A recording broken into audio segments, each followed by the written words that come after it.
Yamang marami ang nagpilit mag-ayos ng isang kasaysayan noong mga bagay nang naganap sa gitna natin. Alinsunod sa ipinatalo sa atin nilang buhat sa pasimula, ay mga saksing nakakakita at mga ministro ng salita. Ay minagaling ko naman, pagkasiyasat na lubos ng pangyayari ng lahat ng mga bagay mula ng una, na isulat sa iyong sunod-sunod, kagalang-galang na Teofilo, upang mapagkilala mo ang katunayan tungkol sa mga bagay na itinuro sa iyo. Nagkaroon ng mga araw ni Herodes, hari sa Judea, ng isang saserdoteng ang ngalay Zacarias, sa pulutong ni Abias, at ang naging asawa niya ay isa sa mga anak na babae ni Aaron, at ang kanyang ngalay Elizabeth. At sila'y kapwa matuwid sa harap ng Diyos, na nagsisilakad na walang kapintasan sa lahat ng mga utos at mga palatuntunan ng Panginoon. At wala silang anak, sapagkat baog si Elizabeth, at sila'y kapwa may pataw ng maraming taon.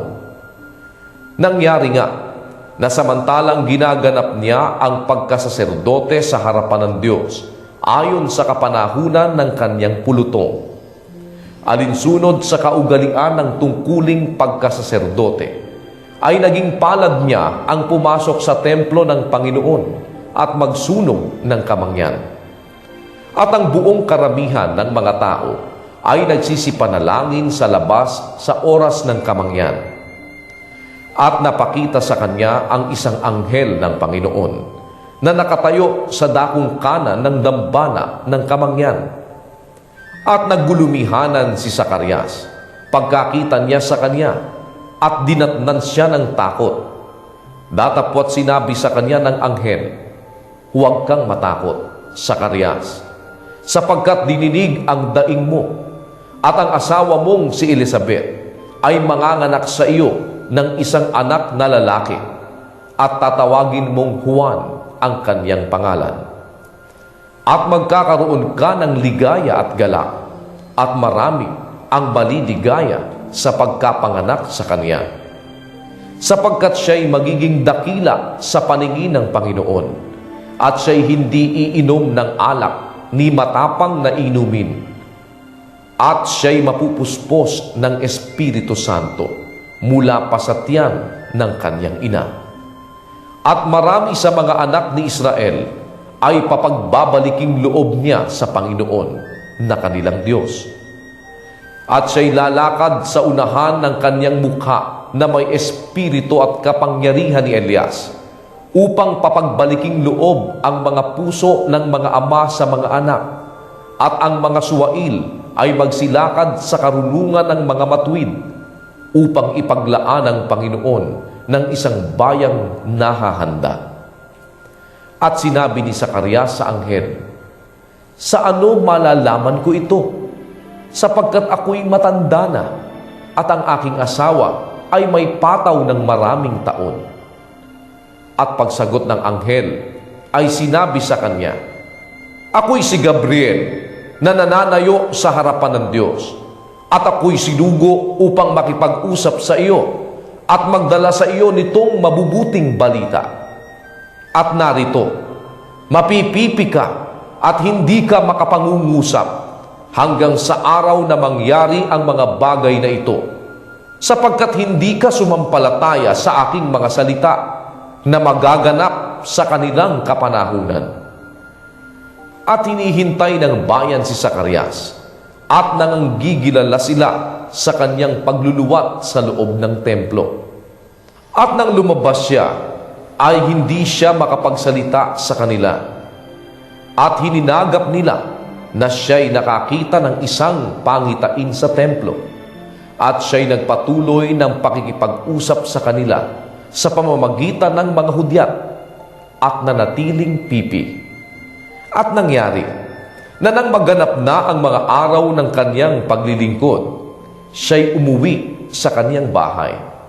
At pagkatapos ng mga araw na ito, ay naglihi ang kanyang asawang si Elizabeth, at siya'y lumigpit ng 5 buwan na nagsasabi, Ganito ang ginawa ng Panginoon sa akin sa mga araw nang ako'y tingnan niya upang alisin ang aking pagkaduwahagi sa gitna ng mga tao.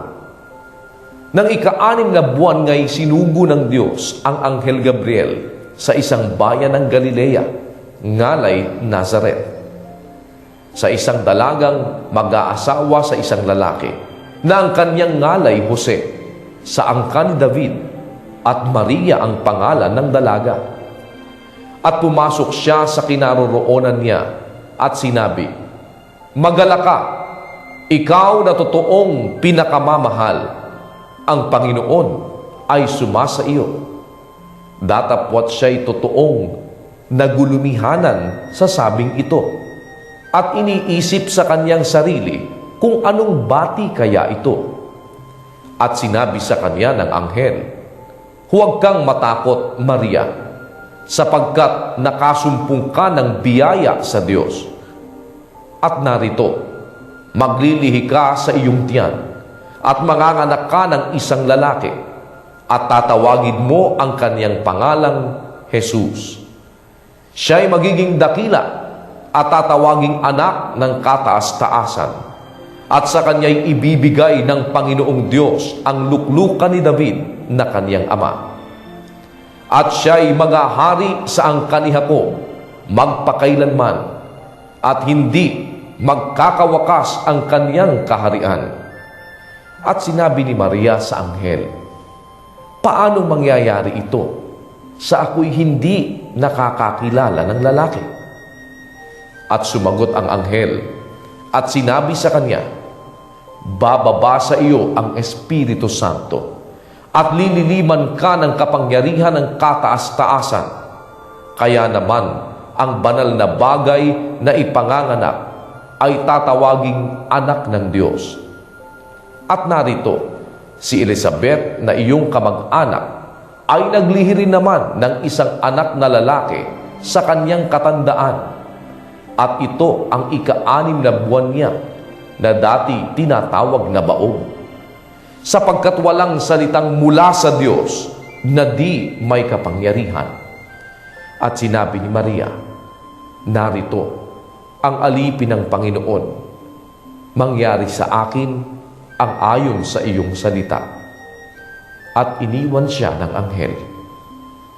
At ng mga araw na ito'y nagtindig si Maria at nagmadaling napasalupaing maburol sa isang bayan ng Huda. At pumasok sa bahay ni Zacarias at bumati kay Elizabeth.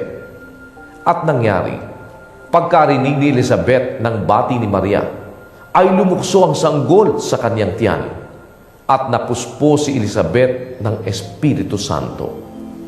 At sumigaw siya ng malakas na tinig at sinabi, "Pinagpala ka sa mga babae at pinagpala ang bunga ng iyong tiyan. At ano't nangyari sa akin na ang ina ng aking Panginoon ay pumarito sa akin.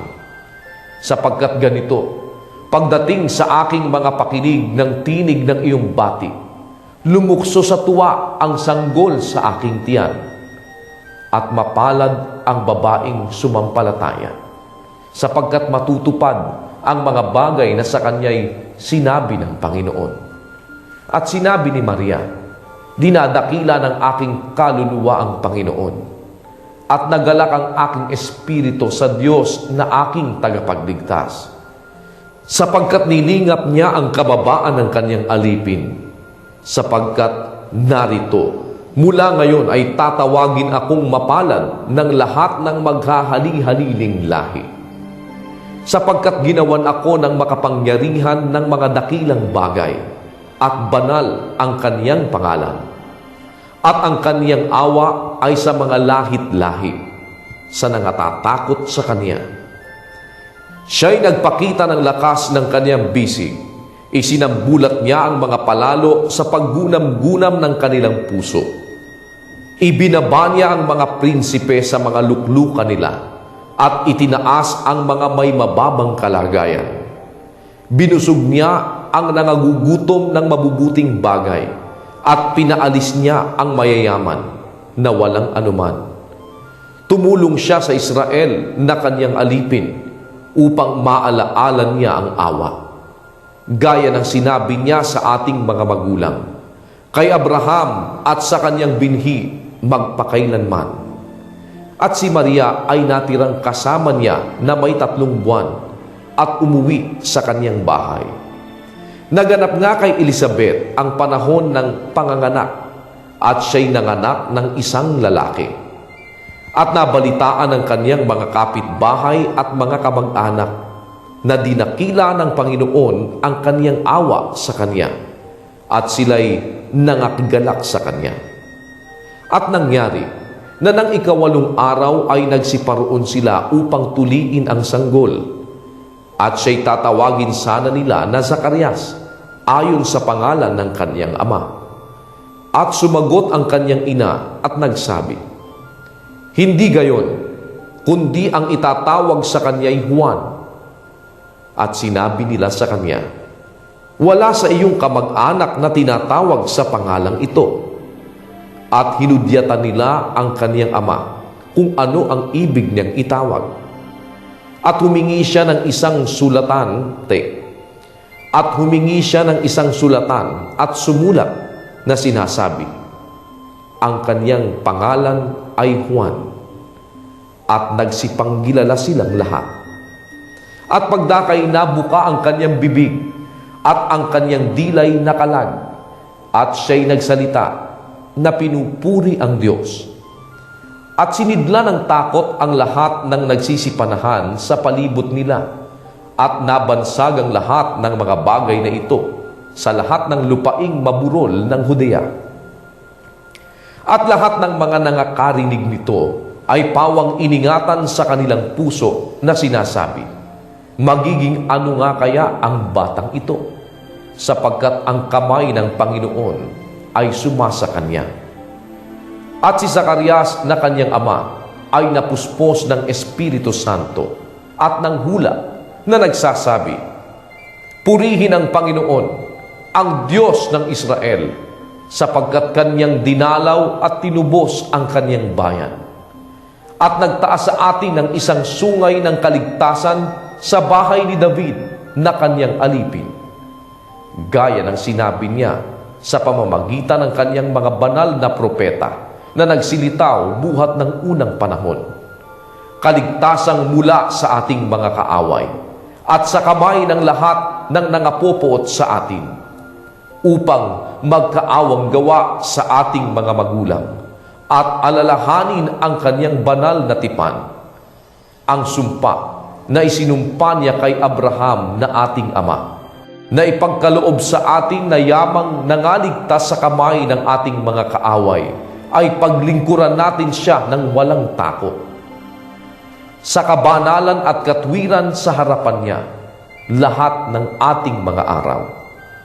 Oo, at ikaw, sanggol, tatawagin kang propeta ng kataas-taasan, sapagkat magpapauna ka sa unahan ng mukha ng Panginoon upang ihanda ang kanyang mga daan, upang maipakilala ang kaligtasan sa kanyang bayan, sa pagkapatawad ng kanilang mga kasalanan.